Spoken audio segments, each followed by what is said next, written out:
کل اڈیالہ جیل میں نے اور سلمان صفدر صاحب نے ایک خان صاحب کی طرف سے جو بیان ہے وہ تحریر کرنے میں مدد فراہم کی.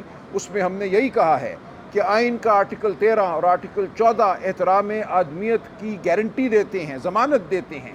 آپ کسی کے جسم پر کوئی آلہ نصب کریں اس کی مرضی کے خلاف تو یہ احترام آدمیت کے خلاف ہے. ہم اس کی بھرپور مزاحمت کریں گے. ہمیں اس نظام پر کوئی اعتبار نہیں ہے. کون کیا آلہ نصب کرے گا اور اس سے کیا نتیجہ اخذ کرے گا، کیا رپورٹ دے گا، ہم بالکل اعتبار نہیں رکھتے اس نظام پر. لہٰذا ہم اس کی مزاحمت کریں گے. خان صاحب کا، ہر انسان کا یہ بنیادی حق ہے کہ وہ اپنے جسم کی حفاظت کر سکے. کسی کے جسم کو آپ ہاتھ نہیں لگا سکتے اس کی مرضی کے بغیر. دیکھیں اس وقت تو جو کچھ بھی ہمیں نظر آتا ہے وہ ایک حیولہ ہے، ایک ڈھکوسلا ہے. اصل حکمران، اصل فیصلہ ساز، فیصلہ کرنے والے پیچھے کھڑے ہیں. تو ہمیں نہیں پتہ یہ کس کی خواہش ہے. جس کسی کی بھی خواہش ہے یہ غیر آئینی ہے اور ہم مزاحمت کریں گے. مالی صاحب آپ کچھ؟ جی خان صاحب نے بالکل یہ کہا. میری 2 ملاقاتیں خان صاحب سے ہوئی ہیں، کل اور پرسوں.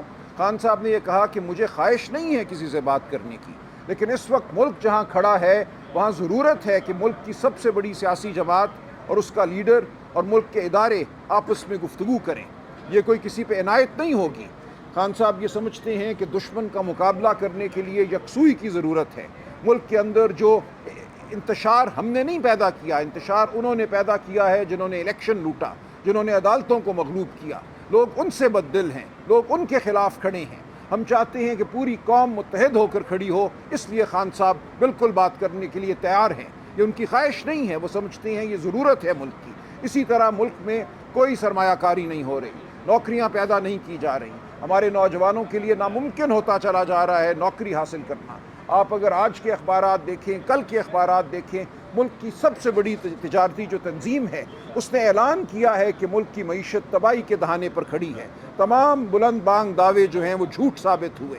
ملک میں ملیں بند ہو رہی ہیں، بے روزگاری بڑھ رہی ہے. آپ نے معیشت کا گلا گھونٹا صرف انفلیشن کو کم کرنے کے لیے، افراط زر کو کم کرنے کے لیے، لیکن اس کے ساتھ ساتھ آپ نے غربت میں بھی اضافہ کیا، آپ نے بے روزگاری میں بھی اضافہ کیا.